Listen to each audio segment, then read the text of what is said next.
따라서 노래 중에 노래다, 가장 아름다운 노래, 최고의 노래다라는 그러한 뜻을 가지고 있습니다. 야가서가 겉으로 보면은 또 예비 신랑, 예비 신부 그 둘 사이에 그 사랑을 그리고 있지만, 이를 통해서 나타내고자 하는 사랑은, 성경이 말하고자 하는 사랑은요, 바로 하나님과 하나님의 백성 간에 있는 그 사랑, 그리고 그리스도와 그의 몸된 교회 간에 있는 사랑, 하나님과 바로 우리 사이에 있는 그 언약적인 사랑에 관해서 말씀하고자 하는 것입니다. 이것이 단순한 인간적인 그러한 사랑이 아니라 거룩하고 신비로운 하나님의 구속적인 사랑을 담아내고 있는 성경이 바로 아가서입니다. 성경은 하나님께서 우리를 사랑하신다 그렇게 말합니다. 단순히 하나님께서 우리를 사랑하실 때 말로만 너를 사랑한다 말씀하시는 것이 아니라, 실제적으로 우리를 찾아오시고 또 우리를 부르시고 우리와 함께 하시려고 하는 그 하나님의 행동이 나타나는, 하나님의 그 마음이 정말로 행동으로 나타나는 그러한 사랑, 그 사랑으로 하나님 우리를 사랑한다 말씀하고 계신 것이죠. 본문을 통해서 하나님께서는 오늘도 우리에게 말씀하십니다. 일어나서 함께 가자, 그렇게 말씀하시는 것이죠. 우리를 향하신 하나님의 이 사랑의 음성에 귀를 기울이며 그 사랑의 부르심 앞에서는 이 시간 되기를 간절히 소망합니다.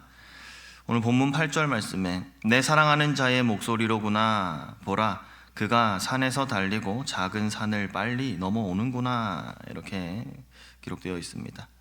내 사랑하는 자의 목소리로구나 라고 하는 말 속에서 그 반가운 음성을 얼마나 기다려왔을지 우리가 짐작해 볼 수 있지 않습니까? 사랑은 이렇게 들려오는 것으로부터 시작합니다. 하나님께서는 우리를 향해서 말씀으로 다가오시는 분이십니다. 그 말씀은 바로 우리에게 들려오는 하나님의 진리의 말씀, 바로 성경인 것이지요. 하나님의 말씀은 때로는 우리에게 조용히, 또 때로는 강하게 성경을 통해서 우리의 마음 가운데 역사하십니다. 우리는 이 말씀을 통해서 깨달을 수 있죠. 하나님의 사랑, 우리를 구원하기 위하여 하나님께서 계획하신 일들, 그리고 예수님, 십자가.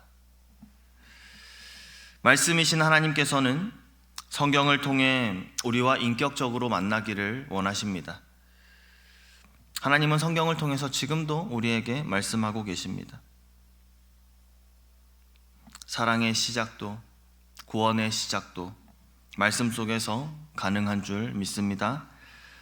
본문은 이어서 보라 그가 산에서 달리고 작은 산을 빨리 넘어오는구나 라고 고백합니다.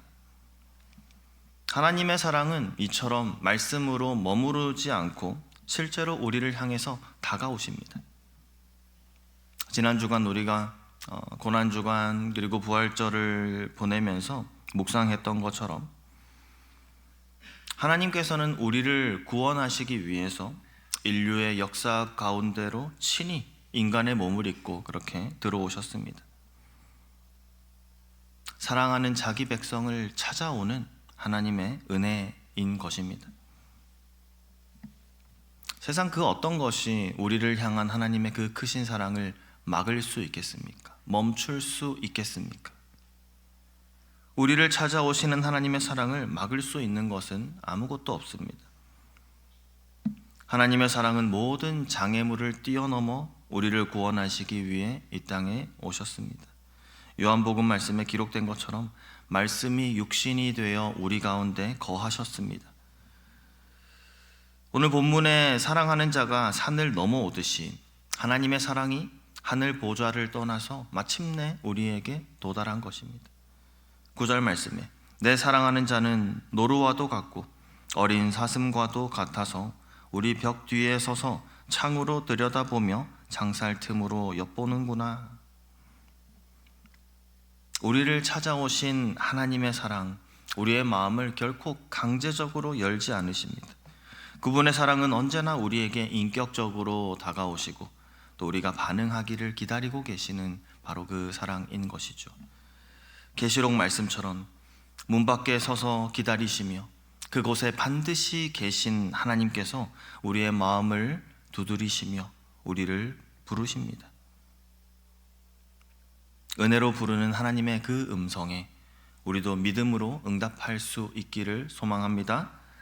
이어서 본문 10절 말씀에 나의 사랑하는 자가 내게 말하여 이르기를 나의 사랑 내 어여쁜 자야 일어나서 함께 가자. 하나님께서 우리를 먼저 불러주셨습니다. 그리고 함께 가자 말씀하십니다. 하나님과 동행하는 삶, 하나님과 교제하는 삶, 그 하나님과의 친밀한 관계 속으로 우리를 부르고 계신 것이죠.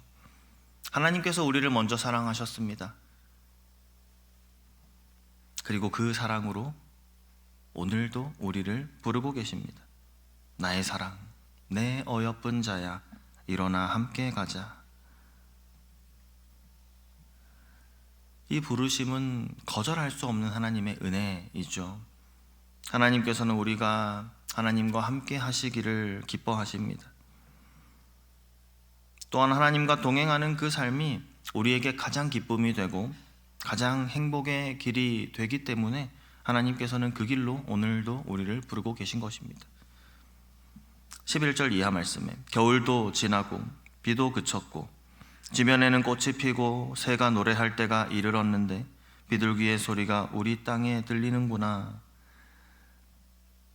하나님께서 우리를 부르시는 때는 겨울입니다. 고난, 침체의 시기, 죄악된 상태를 의미하는 이 겨울이라는 계절에서 우리를 부르실 때에 우리를 초청하시는 그 계절은 회복의 계절, 모든 것이 제자리로 돌아가게 되는 그 회복의 계절로 하나님께서 우리를 부르고 계신 것이죠. 13절 말씀에 무화과 나무에는 푸른 열매가 익었고 포도나무는 꽃을 피워 향기를 토하는구나. 나의 사랑, 나의 어여쁜 자야, 일어나서 함께 가자. 이제 때가 되었습니다. 비가 그쳤습니다. 징계가 멈추고 은혜가 시작된 것입니다. 꽃이 피고 열매가 맺는 그러한 생명의 계절로 하나님께서 우리를 초청하시는 것이죠. 회복의 계절 속에서 하나님과 동행을 경험하고 성령이 맺게 하시는 열매를 풍성하게 결실하는 우리의 삶이 되게 하시기를 소망합니다. 14절 말씀 바위 틈 낭떠러지 은밀한 곳에 있는 나의 비둘기야 내가 네 얼굴을 보게 하라. 내 소리를 듣게 하라. 내 소리는 부드럽고 내 얼굴은 아름답구나. 성경에서 비둘기는 순결함 그리고 온유함을 상징하면서 또한 참 연약한 동물입니다. 연약함을 상징하는 그러한 동물입니다. 하나님께서 우리를 비둘기야라고 그렇게 부르시죠. 그 비둘기가 어디 있습니까? 바위 틈, 위험하고 안전하지 못한 그곳에 숨어 있습니다. 그곳에 있는 우리를 하나님께서 부르실 때에 우리는 하나님의 음성을 듣기를 원합니다. 우리 내면 깊은 곳에 진정성 있는 그 고백을 또한 하나님께서는 듣기를 원하십니다. 하나님께서는 우리가 처한 상황, 또 우리 내면의 연약함, 모든 것을 다 아시는 분이시지만 우리 스스로가 우리의 마음을 열고 진실한 목소리로 하나님께 나아오기를 간절히 원하시고 계시는 분이심을 오늘 말씀 통해서 또한 발견을 합니다. 15절 말씀에 우리를 위하여 여우 곧 포도원을 허는 작은 여우를 잡으라. 우리의 포도원에 꽃이 피었음이라. 하나님과의 이 사랑의 관계를 방해하는 것들이 있습니다. 본문에 나타나는 작은 여우처럼요.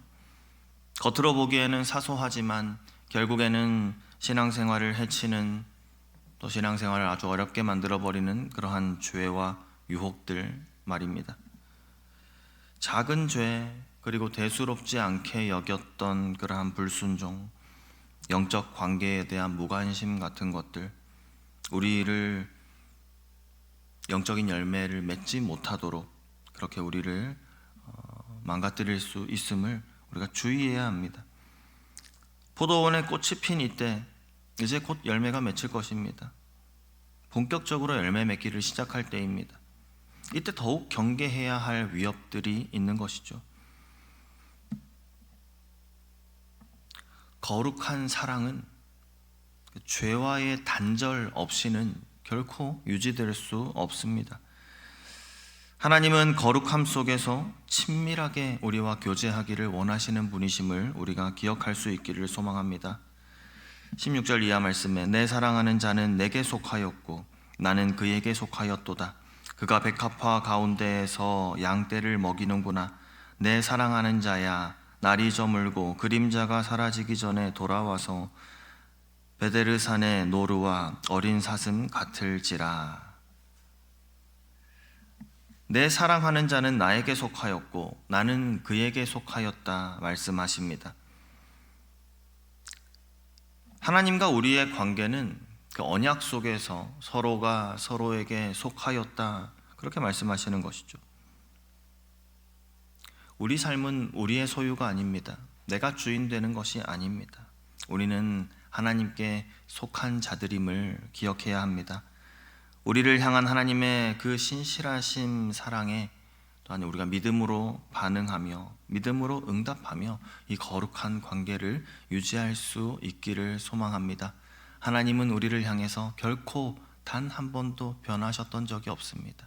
늘 우리를 향한 그 사랑에 하나님 신실하셨습니다.